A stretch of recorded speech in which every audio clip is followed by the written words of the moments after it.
अब्दुल मालिक की बेटी फातिमा उमर बिन अब्दुल अजीज के घर में थी।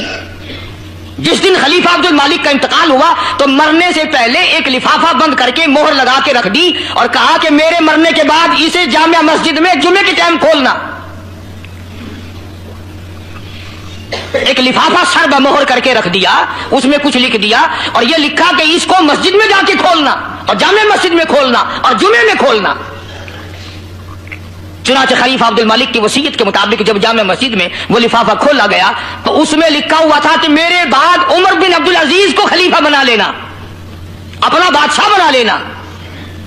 मुअर्रिखीन ने लिखा है, पूछ लो इन लिखे पड़े लोगों से, तारीखदान लोग, कि जब उमर बिन अब्दुल अजीज वहां मस्जिद में मौजूद थे, जुमे में मौजूद थे, उमर बिन अब्दुल अजीज ने अपना नाम सुना, धड़ाम से बेहोश होकर जमीन पे गिर पड़े।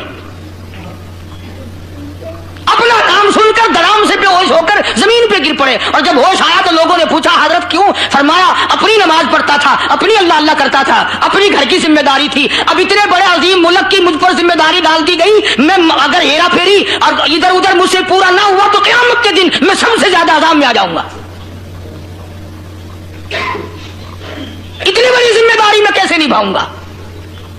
उमर बिन अब्दुल अजीज को अपना नाम सुनकर बेहोशी तारी हो गई।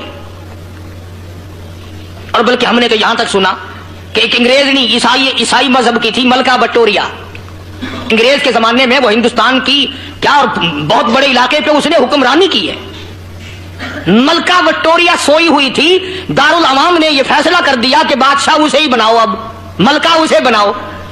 लोग इकट्ठे थे जो उसकी ताजपोशी करने वाले थे, उसको तख्त पे बिठाने वाले थे। उसे सोती हुई को जगाया गया तो आंखें मलती हुई आई, कहने लगी क्या बात है? अंग्रेजनी ईसाई। उन्होंने कहा तू सोई है, अब तेरी तो ताजपोशी होनी, अभी तुझे तो तख्ते शहनशाहियत पे बिठाया जाएगा। तो कहते हैं उसने रो दिया, बड़ी रोई बड़ी रोई। उन्होंने कहा पागल हो गई है, तुझे बादशाह बना रहे हैं, रो रही है? कहने लगी अपनी नींद सोती थी, अपनी नींद उठती थी, इतने बड़े मुल्क की जिम्मेदारी मुझ पे डालकर मेरी नींद भी हराम कर रहे हो, मेरा खाना पीना भी हराम कर रहे हो। एक काफिर औरत को भी इस बात का तसव्वुर आया, अब मैं आराम से सो ना सकूंगी, अब मैं आराम से खा ना सकूंगी, अब मैं अपनी मर्जी से पी ना सकूंगी, मैं तो जिम्मेदारियों ही में पड़ के रह गई, तुमने मेरे लिए अच्छा नहीं सोचा। अब जहां कौम ये आलम बनाए फिरती हो जो हमारे यहां बना हुआ है, तो अल्लाह ही वारिस है भाई।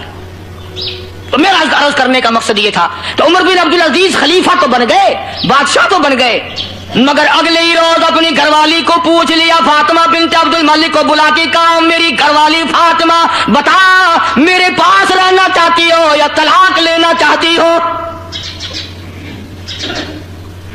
बादशाह बना, मैंने कहा जल्दी बताओ, मेरे पास रहना है या तलाक लेनी है? उन्होंने कहा मेरा गुनाह तो बताओ, मुझे तलाक क्यों दी जा रही है? उमर बिन अब्दुल अजीज कहने लगे तेरा बाप बादशाह था, जितना तुझे जेवर दिया, जितना तुझे जहेज दिया, जितना तुझे ये लेना देना किया, उसने सारे का सारा बैतुल माल से दिया, सरकारी खजाने से दिया, वो इसका मालिक न था। अब याद रखे, अगर मेरे पास रहना चाहती हो, ये सारे जेवरात उतारो, ये सारा लिबास उतारो, ये घर की सारी चीजें उठाकर बैतुल माल में पहुंचा के आओ, और अगर मेरे पास ये तमाम चीजें नहीं देनी तो मुझसे तलाक ले लो। इतना अल्लाह वाला आदमी, बादशाह होकर इतना अल्लाह वाला आदमी था। उम्र सानी मुअर्रिखीन ने लिखा है कि दूसरा उमर आया था ये दुनिया में,